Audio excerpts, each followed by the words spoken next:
Hi guys, मैं हूं जूनी और आप लोग देख रहे हैं जस्ट एक्सप्लेन।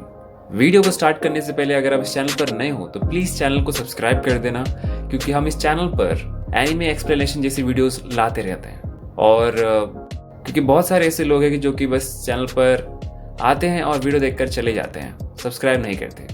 मतलब ऐसा मत करो यार। तो ठीक है, बिना किसी डिले के वीडियो स्टार्ट करते हैं। एपिसोड स्टार्ट होता है दूसरे वर्ल्ड से, जहां पर की रिवर की एक और बोज्जी की मॉम और मिरांजो की मॉम खड़ी होती है और दूसरी ओर खुद मिरांजो खड़ी होती है।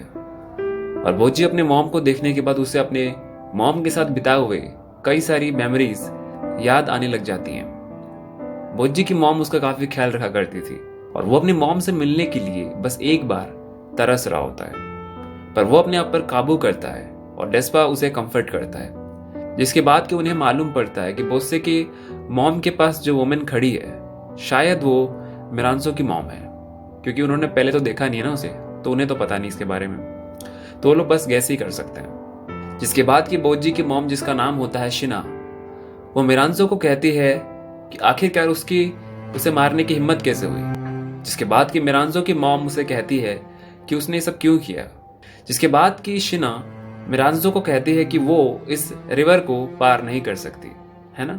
जिसके बाद कि हमें एक फ्लैशबैक दिखाया जाता है। ये फ्लैशबैक तब का होता है जबकि मिरांजो ने शिना को मार दिया होता है, जो कि हमने पुराने एपिसोड में देखा था। और उस सिचुएशन के दौरान वो खुद मरने के कगार पर होती है। जिसके बाद कि वही डीमन फिर से अपीयर होता है और मिरांजो उसे कहती है कि वो अभी नहीं मर सकती और इसीलिए वो डीमन उसके सोल को मिरर में डाल देता है। और वो कहता है कि इसके बदले उसे मरने के बाद अपनी सोल उसके हवाले करनी होगी। और मिरांजो इस बात से अग्री करती है और हमें समझ में आता है कि इसीलिए ही मिरांजो उस रिवर को क्रॉस नहीं कर सकती, यानी कि वो उस रिवर को क्रॉस करके दूसरी ओर नहीं जा सकते। यानी कि जब लोग मर जाते हैं तो दूसरे वर्ल्ड में जाते हैं, बट वो नहीं जा सकती। जिसके बाद कि शिना उसे कहती है कि तुमने इतने सैक्रिफाइस किए हैं पर फिर भी तुम्हारी लाइफ सैडनेस से भरी हुई है। और वो कहती है कि मुझे तुम्हारे मॉम ने तुम्हारे बारे में बताया है। और वो कहती है कि मिरांजो के लिए अब उसके अंदर कोई भी ग्रज नहीं है, यानी कि खुन्नस मान लो, अब दूसरा कोई वर्ड याद नहीं आ रहा मुझे। और वो उसे बोज्जी के बारे में पूछती है। और जिसके बाद कि मिरांजो की मॉम उसे कहती है कि उसे ये सब करना बंद कर देना चाहिए, क्योंकि ये सब करने से उसे और ज्यादा तकलीफ होगी। मिरांजो इस बात से डिसएग्री करती है और वो कहती है कि वो बोस्से के साथ खुश रहेगी। और जिसके बाद कि वो लोग लिविंग वर्ल्ड में वापस जाने लगते हैं और डेस्पा और बोज्जी मिरांजो के पेन को देखते हैं। जिस पर कि डेस्पा उसे कहता है, यानी कि बोज्जी को, कि आगे चलकर बोज्जी ही मिरांजो को खत्म करेगा। क्या उसके लिए उसके मन में कोई नफरत है क्योंकि उसने उसके मॉम को जो मारा है? बोज्जी कहता है कि नहीं। और डेस्पा बोज्जी को मिरांजो के पास्ट दिखाता है और जिसे देखकर बोज्जी भी इमोशनल हो जाता है। जिसके बाद की सीन शिफ्ट होता है और हम लोग फाइट के मैदान में पहुंच जाते हैं, यानी कि जहां पर कि द बिग फोर ओकेन से लड़ रहे होते हैं। और वो लोग ओकेन को रोकने की पूरी कोशिश करते हैं, पर वो उसे रोक नहीं पाते हैं। और हम देखते हैं कि वो लोग अब पूरी तरह से थक चुके होते हैं और काफी सिवियरली इंजर्ड हो चुके होते हैं। यहाँ तक कि हाकुरो भी अब इंजर्ड हो चुका होता है। मतलब इंजर्ड क्या, पूरा का पूरा स्वॉर्ड ही पेट में घुसा दिया है। इंजर्ड तो दूर दूर से नहीं लग रहा मुझे, मरने के कगार पर हो गया, ऐसा बोल सकते हैं। जिसके बाद कि डेस्पा और बोज्जी फिर से इस वर्ल्ड में आ जाते हैं। डेस्पा को पता चलता है कि कागे अब ठीक हो चुका है, जो कि मिरांजो की वजह से हुआ है। पर डेस्पा और बोज्जी अभी भी काफी सीवियरली ब्लीड कर रहे होते हैं और इस तरह से वो मर जाएंगे। और डेस्पा इसीलिए कागे को कहता है कि वो कैप्टन के पास जाए, क्योंकि कैप्टन को एक ऐसी टेक्निक आती है जिससे कि वो लोग ब्लड के फ्लो को रोक सकते हैं। और कागे जाने की कोशिश करता है, पर ओकेन उसे देख लेता है और वो उसे मारने के लिए बढ़ता है, पर रास्ते में बोज्जी आकर खड़ा हो जाता है उसे रोकने के लिए। ओकेन उनकी तरफ अटैक करने के लिए बढ़ता है, पर तभी वहां पर बोस्से आ जाता है। वो और बोज्जी आमने सामने हो जाते हैं और बोस्से बोज्जी को मारकर साइड में फेंक देता है और बाकी सब खोली।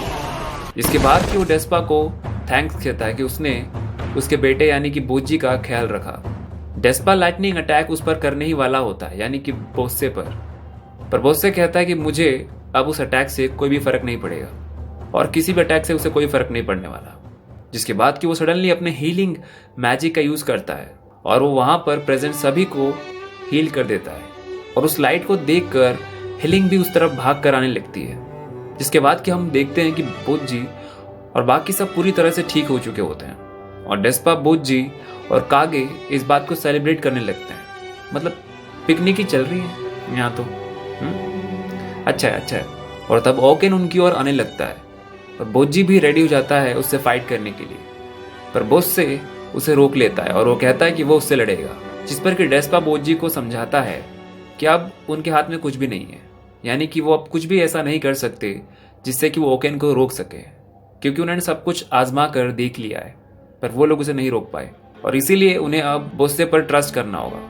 और जिसके बाद कि ओकेन और बोस्से की फाइट स्टार्ट हो जाती है।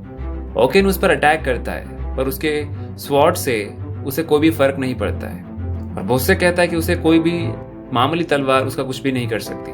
और इसका रीजन हमें डेस्पा से मालूम पड़ता है, जो कि बोस्से पहले काफी स्ट्रांग और बड़ा था, पर अब अगर तुम उसके पावर को एक छोटे से डाटा जैसी बॉडी में पैक करोगे तो उसकी रिजिडिटी यानी कि टफनेस भी तो बढ़ जाएगी ना। तो सेम टू सेम यही हुआ उसके साथ, यानी कि अब वो छोटा बन गया है पर अब ज्यादा पावरफुल बन सकता है, वो बन चुका है मतलब। और डोमैस और बाकी सब चीयर अप हो जाते हैं उसे देखकर, जिसके बाद कि ओकेन उससे थोड़ा सतर्क हो जाता है और वो उस पर दबा के अटैक करता है, पर उसके अटैक्स का बोस्से पर कोई असर ही नहीं हो रहा होता है। जिसके बाद कि बोस्से का टाइम आ जाता है अटैक करने का और बोस्से के एक ही वार से ओकेन का आधा शरीर गायब हो जाता है और बोस्से कंटिन्यूसली उस पर अटैक करता रहता है और अटैक करते करते करते और वो ओकेन का पेस्ट बना देता है।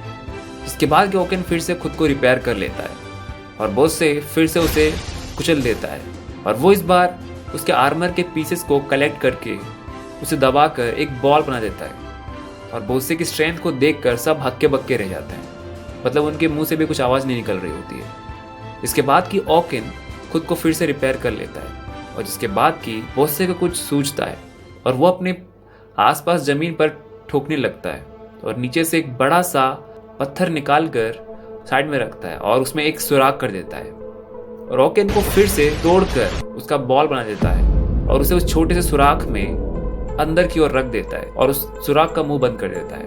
ऐसा करने से ये होता है कि ओकेन की बॉडी अब उसका ओरिजिनल शेप रिगेन नहीं कर पाती है और वो एट द एंड उसमें कैद हो जाता है और उसे देखकर सब को अपनी आंखों पर यकीन नहीं होता है कि फाइनली बोस्से ने ओकेन को हरा दिया, यानी कि जिसे हराने में उन लोगों का खून पसीना सब एक हो गया और फिर भी वो लोग उसे हरा नहीं पाए थे। और कागे कहता है कि ये तो ओकेन से भी खतरनाक है। आखिरकार वो यानी कि बोज्जी उससे कैसे हराएगा और बोस्से यानी कि अपने डैड से लड़ने के लिए एकदम एक्साइटेड हो जाता है और वो इसी के साथ ये एपिसोड यहीं पर खत्म हो जाता है। यानी कि तुम्हें पता चल गया होगा कि नेक्स्ट एपिसोड में हम लोग बोस्से और बोज्जी की फाइट देखने वाले हैं, जो कि बहुत ऑसम फाइट है, बता दूं मैं पहले से। और हाँ, इसके बाद में जुत्सु काइसेन का एपिसोड डाल रहा हूँ तो प्लीज़ थोड़ा सब्र रखो यार, सब्र रखो। हाँ, डाल रहा हूँ मतलब। तो भाई अगर कोई प्रॉब्लम हो तो लिख सकते हैं कमेंट्स में बस। या एंड या थैंक्स फॉर वॉचिंग एंड या प्लीज़ सब्सक्राइब करो यार, प्लीज़ सब्सक्राइब द चैनल।